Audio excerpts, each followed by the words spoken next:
We're at Workshop 2016, and one of our guest speakers and friend is the Acting Commissioner, Kimberley Harrington. Welcome, Kimberley. Thank you so much for having me back again this year, Ray. You've been here numerous times. You've been out to county meetings. Is it important for you to get out and go to this convention and out and meet board members and superintendents and everyone? It's incredibly important to me because we need to be doing this work collaboratively, and so in order to have my work informed at the State Department, I need to be out and about in the field to hear what's happening for each of the stakeholder groups. But this workshop convention is really so near and dear to my heart. I feel like I grew up here. I feel like this is where I grew up as a leader. I started coming here as an administrator, and then when I came to the department as a presenter, and then to have this tremendous honor to be a keynote speaker, and then to be able to be a part of the floor and meeting school board members and superintendents and BAs and parents and even students this year. Yes. And learning about how we can leverage this work. And we'll get to some of that because I'm going to just comment. I heard your presentation. Sure. One thing is you want to go out and visit school. I think you said you saw 4 schools in your first 3 weeks. Yes. And you're going to make it that one of your priorities to go out and visit schools. Why is that important to you? It's important to me on a number of levels. I think, first of all, at the department, we're trying to figure out better ways to support schools. And if we aren't out in schools, then sometimes what we imagine is the need of support is not what's actually the need when we visit the schools and we see the things that are happening and how we could better be a support system. I think it's also really critical to be hearing from educators the things that they still need for support, but also to be celebrating educators and to thank them for this work that they do every day serving students.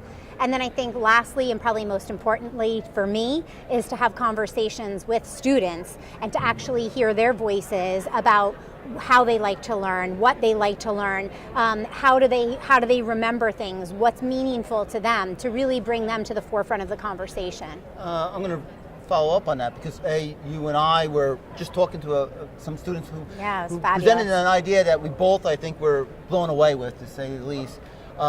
So that's the kind of learning that you're trying to do, and I think trying to foster.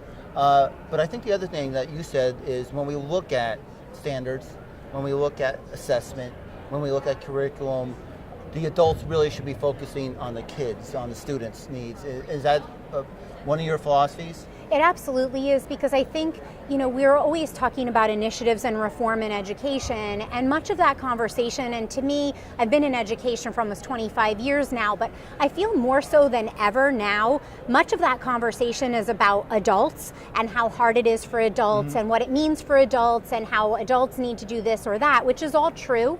But we all serve students, and so really being mindful and having students at the forefront of the conversation, I think can really change the way we go about education, work in education, to really make a difference for students. And one of the other points that you made was that, and I have heard this too, is that, I turned out okay.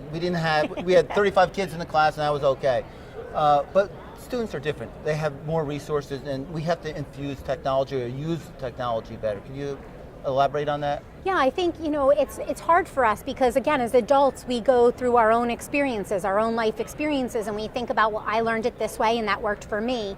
But I think we have to step outside and we need to be looking at what's happening in the world around us, what's happening in business and industry, what are the skill sets that are needed, and then how do we help students get to that place in time. And so I think really thinking about technology, and not just in terms of devices, but also in terms of usage and programming, and all the different components of sort of the modern world today that is available to our students, and how do we help them get there. I think of when I was younger and I would visit the Epcot Globe, which was helping us to see sort of what was going to happen in the future. And all those things I saw when I was a child have now come to fruition. And the technology is changing so quickly now that I think really being mindful of this is the world that our students are natives in, and that we're the immigrants of the world of technology. How do we bring that in and incorporate it into instruction every day in the classroom so that we're engaging them and not only meeting their needs and desires as a student, but preparing them for ways they'll utilize that in their futures, whatever career pathway they might take.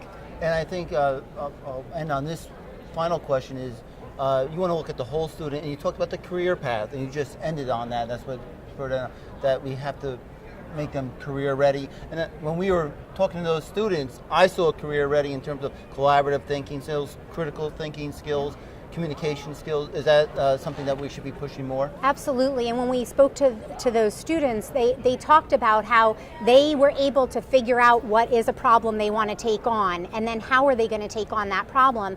And the communication, as you said, among them, the collaboration, the problem solving, and critical thinking.